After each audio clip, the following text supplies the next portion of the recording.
Hey, welcome folks. I'm Dave. I'm Jerry. I'm Dan. Hey, and we are the team from Hooked on Headwaters. Thank you for joining us today. We're going to give you an update as far as fishing conditions on the lake conditions.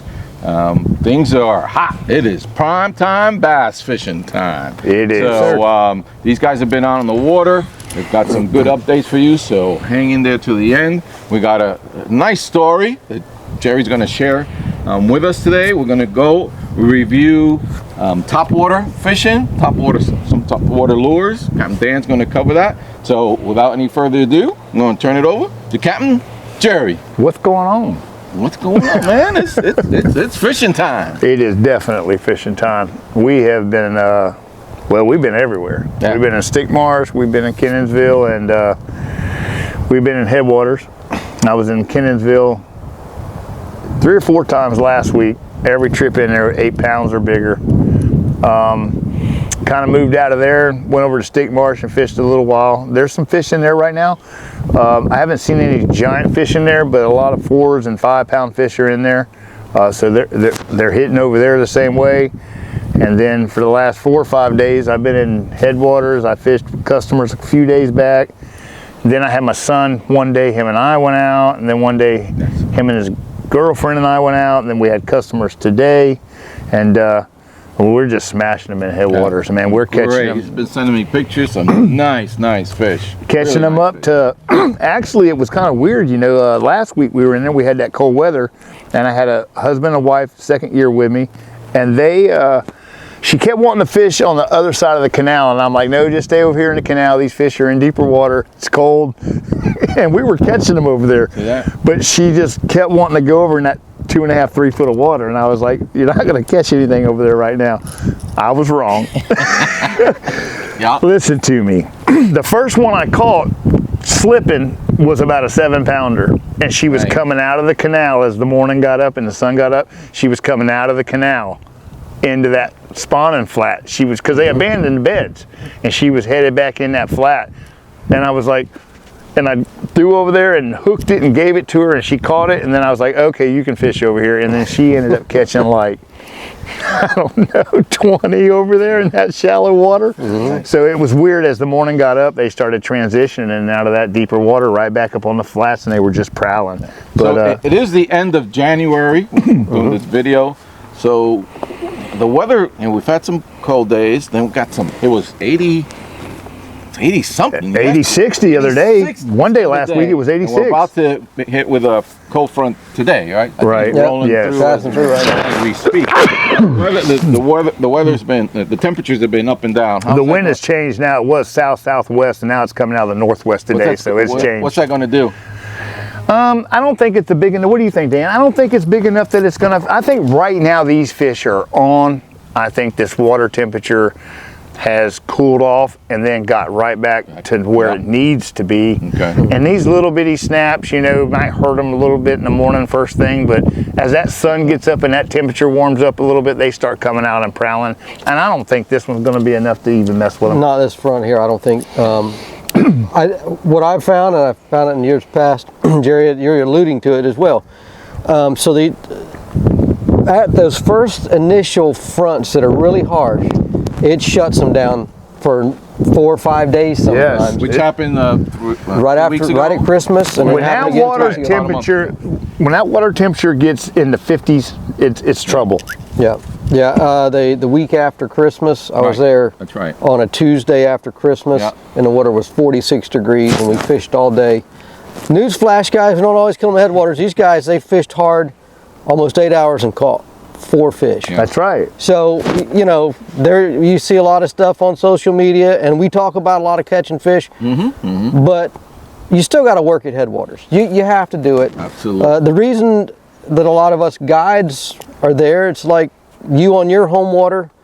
If I come up to you and fish with you, you're going to outfish me because you know your water. We just know the water. So you do have to work for them sometimes. But back to what we were talking about, that's the first few fronts of the year, like harsh fronts, will really shut them down. And now I think it's like Jerry's saying, the water, the temperature of the water's they acclimate to it. They acclimate. They're used to this new pattern of weather right now.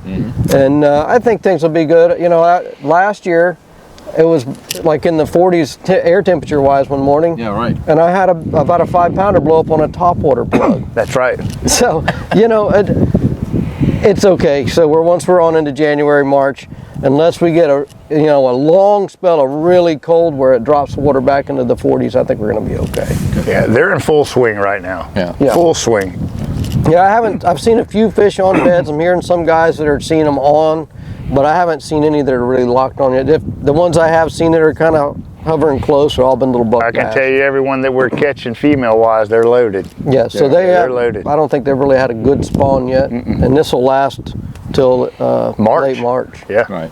So right now, do you think they're staging? Are they kind of off or not even? Because I've been think out in the kayak and I haven't seen. No, I think right now with the weather the way it is today, I think what they're doing, I think in the middle of the night, I think when the temperature dips down into the 60s in the middle of the night the way we are right now, I think they're not pushing off the bed, but I think they may go into some of them deeper canals, and then as that sun comes up and it starts warming, they transition back out of them deeper holes. I mean, you got ditches, you got canals, anything that's got that hydrilla ledge on there like that, and a lot of places. All of Headwaters. Yeah, and then there's a couple places I've been at lately. You're literally sitting, your boat's sitting in 6 inches of water, and you're looking down. I mean, it's crystal clear, and these fish are transitioning right off a hump right into a flat, and they're just prowling. It's not even like they're grouped up. I think they just prowl in and out of there. But when I say in and out of there, these fish all live within 500 yards, I think. These fish don't go far. So they're just prowling, man. Feeding, prowling, getting out, moving around. And I think they're just there right now. Yeah, I haven't found, taking some of the kayak clients, we haven't found like, we find the fish, let's keep casting into that hole, and they're loners. I'll use that. And I'll be honest with you. I haven't now in Kenansville. I have Kenansville in the last 2 or 3 weeks. We've caught them up almost close to 10 pounds in the 9-pound range. But I haven't caught. I'll be honest with you. I haven't caught any 9-pound fish. We caught 2 today, right at 7. But I haven't caught any 9 or 10-pound fish yet this year, man. And that just tells me, man, that they're still working in. They're still prowling. You're going to catch them. Yeah. So, that's where they're in. I'd say a lot are pre-spawn. Some of the bucks are saying, let's do this thing, I'm sure. But it'll come. It's that time of year, it'll come. You just got to hit the weather right. And everybody talks about moon phase. I think Ken did a video, a really good video. Look back, what was it? I can't remember That's last year. The spawn. The spawn. The science behind the spawn. Yeah, check that out. I'll link it up. It's good. I mean, it is detailed. Very detailed. Get your notebook out. It's a classroom. Yeah, it's a good lesson. Yes, I learned a lot of stuff from that. But yeah, I think they're all mostly pre-spawn. They're going to be doing that kind of thing. I've been catching stuff out in kind of open water and on topwaters. Okay, then I'm gonna hear from Captain Jerry. He's gonna let us know what the lake's like, what's the fishing conditions been like. Windy. It has been windy. Yeah. No, it's been good. Listen, I think it's doing pretty much what it's supposed to. I think the water level is just about back where it's supposed to be at. We didn't get the cold weather in the beginning like we should have, so the water's, we still got some hydrilla that's topped out in some areas. Yep. And like Dan said earlier, in other areas, it's just not growing as quick as it was. Yeah. But overall, I think it's good. I still think that the south end of the lake is super clear, all the way up to the center part of the lake. I was in the north end of the lake for the last 3 or 4 days. It's even clear. I mean, it looks really, really good. But yeah, I mean, I think it's in good shape right now. I think it's come back from the hurricanes, and we've had some southeast and southwest winds, and then today it's been coming out of the north. So things were kind of in one spot for a while, and they've kind of transitioned over into another area where that wind's blowing them around a little bit. But it's not tore up. It's not bad. I mean, the lake's in good shape, I think. Yeah, I agree. What have you found, Dan? Yeah, I feel a lot of similar things what Jerry's saying. There's always talk of these floating islands and stuff, and I think that's kind of run its course. Yeah, we'll have a floating island. I get a lot of calls of people asking me about that stuff. Yeah. It's almost a non-issue. There's a couple ways to get around, but I don't want to dig too far into something like that. But those big floating islands can be your friend. They sure can. watch for floating islands, guys. If it blows in and you got some water under it, always look for water under it. If you got a little water under it, you can throw a shiner in there, you can punch, you can cast a fluke up on it. But yeah, I'm finding similar stuff to what Jerry's saying. I have been fishing some down in the south, way down south. Check out our last video that we did, that we ran down there. You'll see kind of some of those areas down there. We fished way down there. The water is clean and clear. Caught some fish down there. Pretty much, Jerry, I'm sure you find the same thing. You can catch fish just about anywhere on the lake.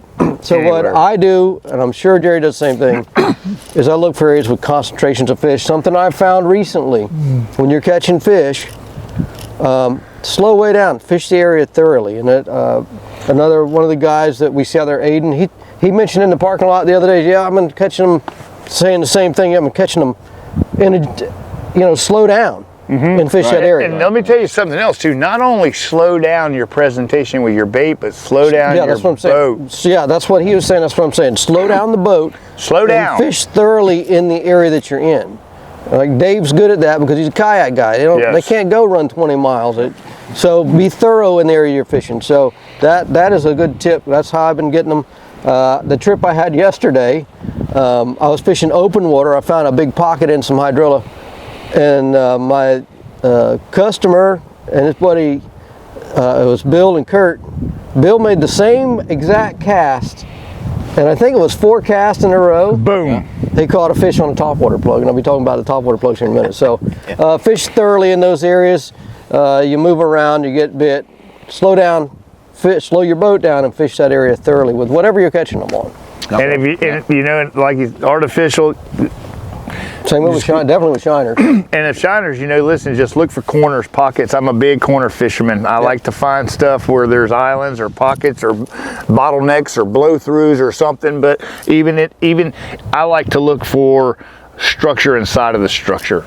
Yep. If I've got an island, if I've got a bunch of hydrilla with water cabbage and water hyacinths sitting blown in on top of matted hydrilla, I try to find where even those hyacinths have blown in certain areas to where there's like circles and coves and dips and veins, and that's where I like to get that shiner in, because that's I have said this 10 times on different videos. I equate these big female bass like a buck deer. They don't want to come out of that cover if they don't have to. Right. They want to, and really, if you are a shiner fisherman and that shiner dies, leave it on. Because a lot of times these big females, it's easy. Listen, they're hungry, they're stressed. They don't have to apply no pressure and no energy, no effort. They just come up there and suck it up, and now you got an 8-pound fish on. So, but shiners, slow down. Don't reel it, throw it out there. Nothing there. Leave it. Let that shiner sit. Don't need to jerk it. Don't need to pop it. It's a fish. It's swimming. It's doing its thing. And then at some point, she's gonna come up there and bang it up. Any what's the report on blockages? We get that question. I don't think any time. Lake's wide open. That's canal clear. That's canal's clear except right at the end. But it ain't no big you can deal. get out. You can go out the west cut. There's the eastern, what I'll call the east cut back. You can shoot across the North Lake, 45 right towards to the flag. Or if for some reason that was to be blocked, we've talked about this on other videos. You can go around if you go back toward the ramp from. Just head back north. Yeah, head back north. There's another cut out to the east, but I have noticed the water is getting shallow enough that it's starting to see the roads. You're starting to see the road starting beds to see now. some sand out there. I put a little ding in my prop the other day where I've been running for weeks. So a little tip: when you're running along and everything's calm and you feel your boat rise for no reason, it's because you're getting skinny water. So beware. So it doesn't mean you went over something and you passed it. That means you are now in skinny water. So where's the water level? Is it? I don't know what the number is. I don't know what the number is either, but I know, like today when I come into the S Canal, come out of the North Lake and I turn left into the S Canal, heading to the boat ramp, you can start seeing now where you have to enter to the pits, that you can just see the pretty sand bottom now, you know what I'm saying? There's still water on it.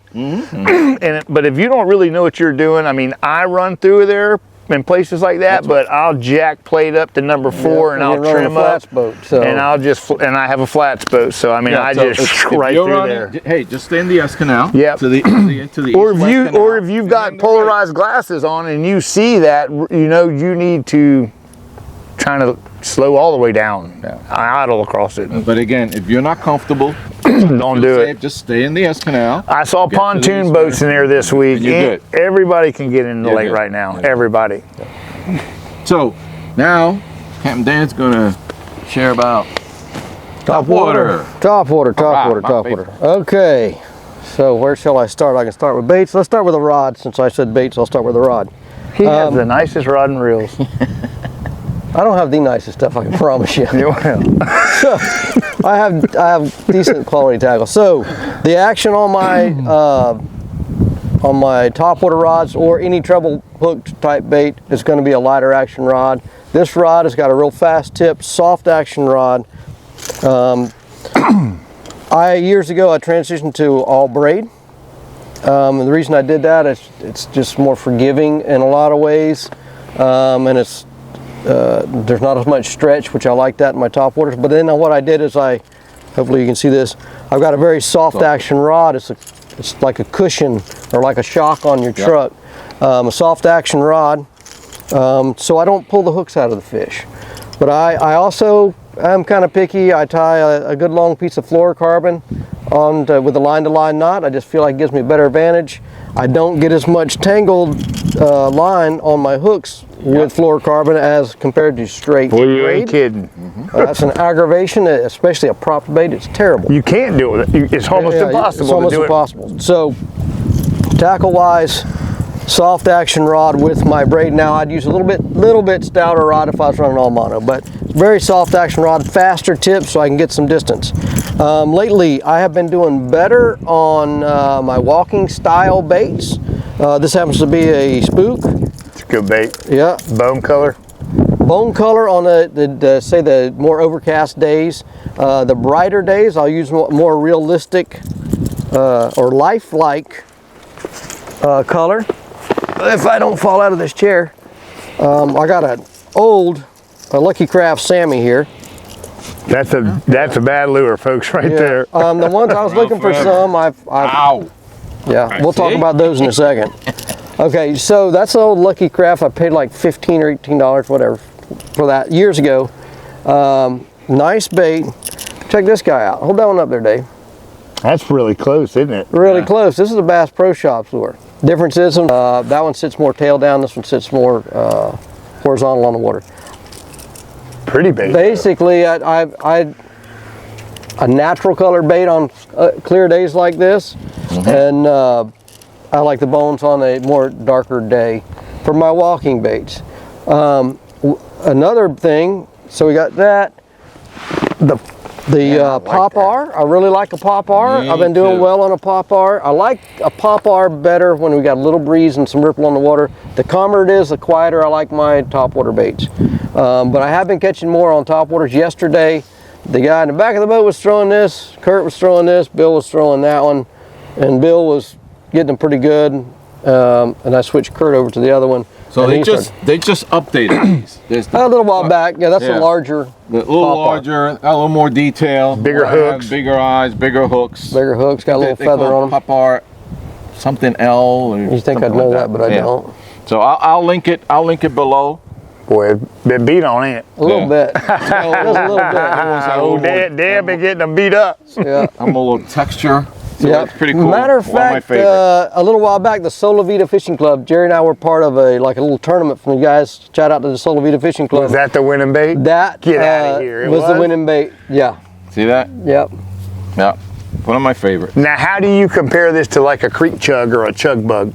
A chug bug is a kind of a different, similar animal, but different. Then a creek this chug's one- real long and skinny, more pencil-like. Got more. Yeah, I've got a chug bug in there somewhere. I typically. I don't like get too this crazy right here, on them.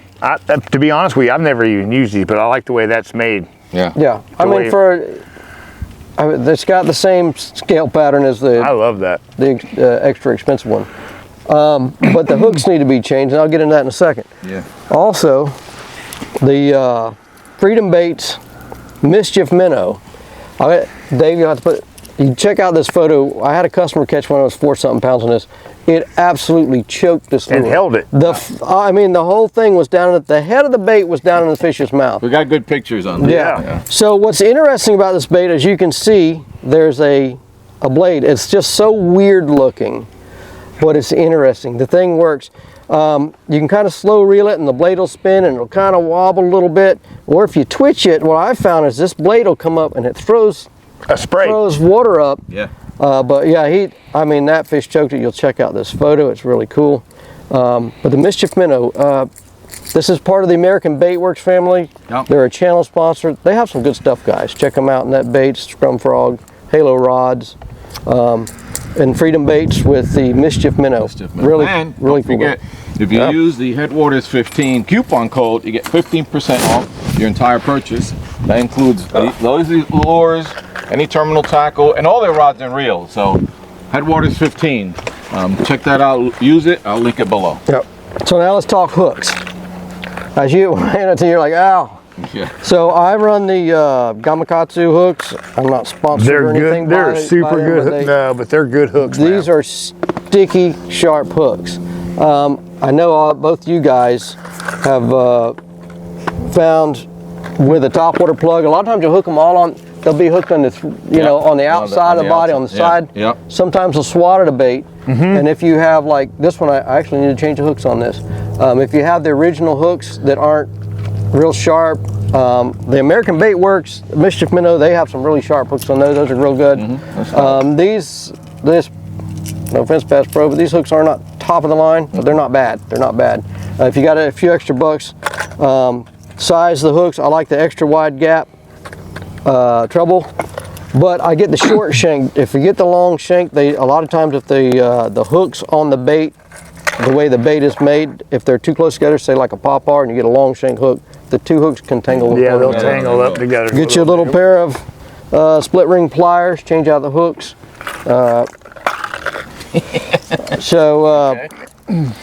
Change the hooks on your topwater plugs. Your hookup ratio, Dan. your hookup ratio will go way up, in my opinion, and you'll keep a lot more fish. Gamakatsu, like you said, I'm not sponsored by them either, but before we went to circle hooks, I used just a straight up Gamakatsu shiner hook, and they are some of the sharpest hooks I have ever used. Yeah, and it doesn't have to be a Gamakatsu. It doesn't. These are a little bit different. It's their extra wide gap. I don't know if they got a special name. Yeah, I don't have my glasses on. Magic. You and me both. Magic Eye. Number two. I need a Magic. That's a big. This is a triple EWG. That's a big hook. Short shank. Yeah, this is a 4. 4 is probably gonna be closer for something like one of these walking baits, but they need to be sticky sharps. It doesn't have to be Gamakatsu. It could be Owner, BMC. You name the high quality treble. A lot of the bait companies, they got to cut some corners somewhere, and a lot of times it's the hooks. And if you change your hooks, you're going to catch more fish for sure. Now, from when I kayak and I take clients out kayaking, I remove the back hook and put an inline single hook, just because I'm working in a very confined quarters in a kayak. And I got flopping fish. You don't want treble hooks flying everywhere. Enough treble hooks in my thighs, in my arms. I may miss a bite or two, but generally I buy good quality hooks. Just put a straight inline hook on the back. Inline, that's key. Don't put a regular hook on because the hook will be sideways. Right. It's got to be an inline hook at the eye of the hook, and it's in line. And sometimes I'll switch out the rear hook and leave the treble on the front, but put the inline in the back. That's correct. Because a lot of times they'll hit it short and he'll just grab that inline and that's it. All right. So the Comrade I like the walking baits, like I said.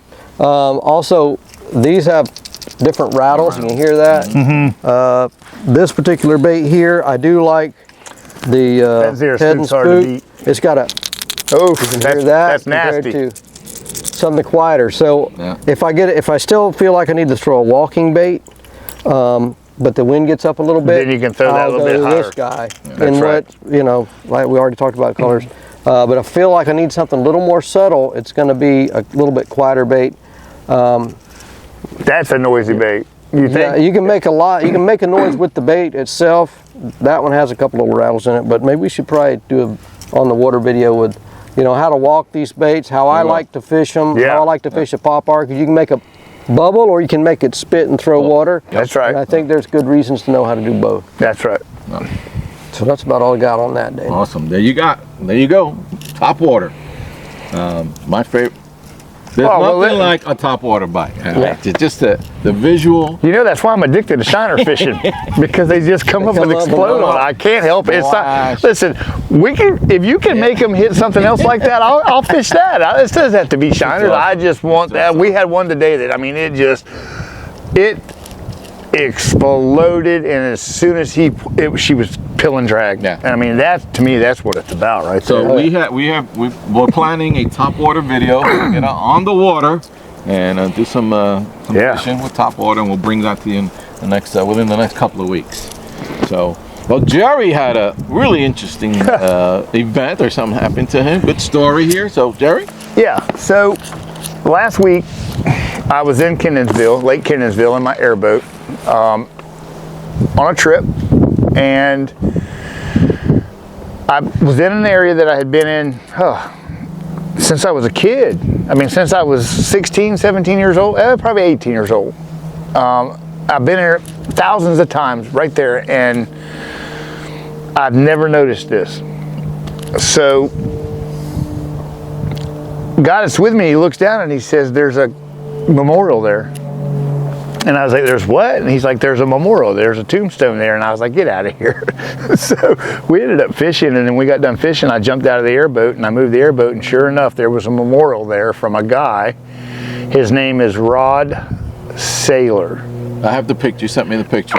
Picture down below. So this marker, this memorial, you could tell that it had been battered through the hurricanes and stuff, and it was on a big square 45-pound, like a walking paver, but it was off to the side of it, and it was kind of half covered. So we got it and cleaned it all up and set it right back in about a foot of water, and I posted it on Headwaters Lake site, and we are now up to 160 comments. His mother has contacted me, his father has contacted me, his stepbrother or his best friend has contacted me, and it's just a feel-good story, man. I mean, they were wondering if the memorial was still there. It's been there since 2019. So 4 years now it's been laying right there in that spot, and they didn't know if it was visible anymore or what had happened to it. And I believe what had happened is at one time when they put it there, they had put it there above ground, above water.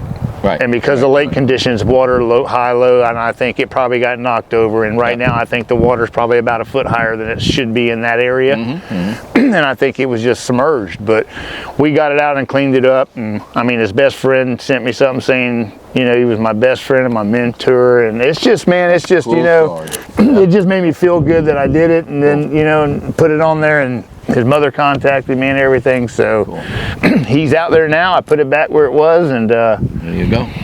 Yeah, man. Good story. Thank you, Captain Jerry. Yeah, brother. Thank you, Captain Dan.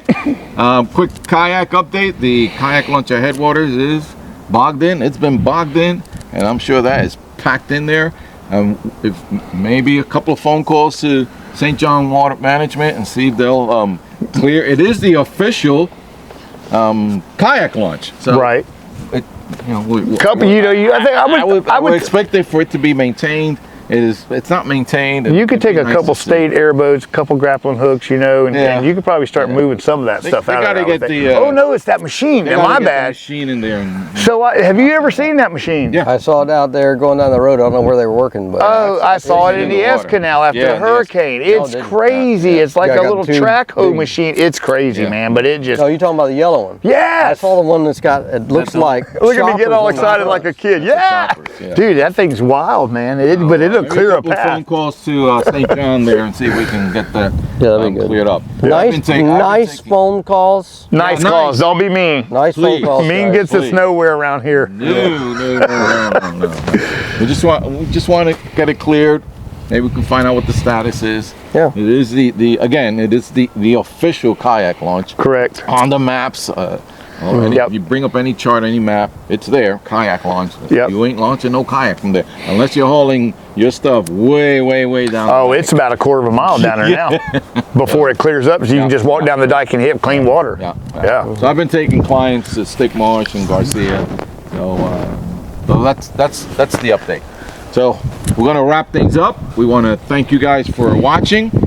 Keep us posted. Hey, check out our Facebook page. We're Hooked on Headwaters Facebook page. Comments, send your pictures. Use Hooked on Headwaters group page. And let us know. Comment below. Any questions, any comments. We appreciate you watching once again. Thank you. Have a great week. Tight lines and God bless. Thank you guys. See ya.